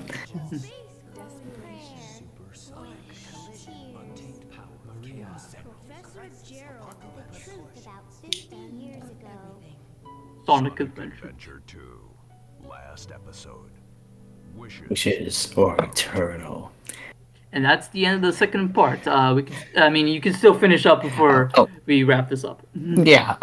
So yeah, I think it's definitely there's gonna be a lot of emotional moments there, and it will be good to see. But I think at the end of the day, of course, Shadow is going to save the world and preserve the timeline. But I think I think that we will have a moment where Shadow feels like he gets more closure with Maria and Gerald. Like he will actually get to say goodbye, maybe hug them one last time, Aww. tell them how much he loves them, in his own way. And Imagine like Shadow is hugging them, but like as he's hugging them, they're like fading out from They're existence. fading away. Yeah, Oh, that would be so brutal, exactly. but so beautiful at the same time. Yeah. Mm-hmm. Yeah, and as for Black Doom coming back, of course, we don't. So I guess this is real Black Doom in the flesh, or so he like some weird illusion made from weird time eater shenanigans. We don't know that yet. We But don't know. Yeah. I guess Black Doom is still an immortal alien, even though it's like, okay, yeah, we killed Black Doom. I mean, for all we know, a little piece of him could have survived. It could be like a Cell or Majin Buu situation where a little piece of Doom survived, right? And I assume Doom can survive in the vacuum of space. I mean, he's an alien warlord. He probably could. So a little piece of Doom survived, and so he was able to retreat from Earth and find some planet to sort of recuperate on, right? Because, of course, he couldn't use the Black Comet to get out of Earth, because Black Comet was destroyed. So one thing happened is Doom, yeah, he fled, and he was kind of like in like a coma, vegetative state, just rebuilding his body. And then he was thinking, oh, we gotta bring about the promised time again, because he still, wants to carry out his plans for Earth. Yeah. Thought you got rid of me. Well, too bad. I'm alive. Can't say the same thing for the other Black Arms. All right. So let's wrap up this. Besides the fact that I also found the trailer incredible. I actually don't have much to add. Besides what you guys said. Yeah, I do have one more thing to point out, and you brought this up while we watched the trailer right now. How there seems to be a new Black Arm enemy, and you're like, "Is that Black Bull?" It's like, well, it's not Black Bull, because Black Bull is a big, fat, floating thing with teeny tiny wings, right? But it looks like there is a new Black Arm with like big old wings and big old horns that kind of looks like a dragon. So of course, I think that's cool. Resident Dragon lover. So Yeah, looks like we got a new black arm boss to deal with, which is really neat. So yeah, I'm wondering what he's gonna be called. yeah. All right, so let's wrap up the part and we'll continue discussion the last parts. So for all of you watching, thank you guys for listening or watching or whatever the fuck, and see you all next time. Later. Bye. Adios.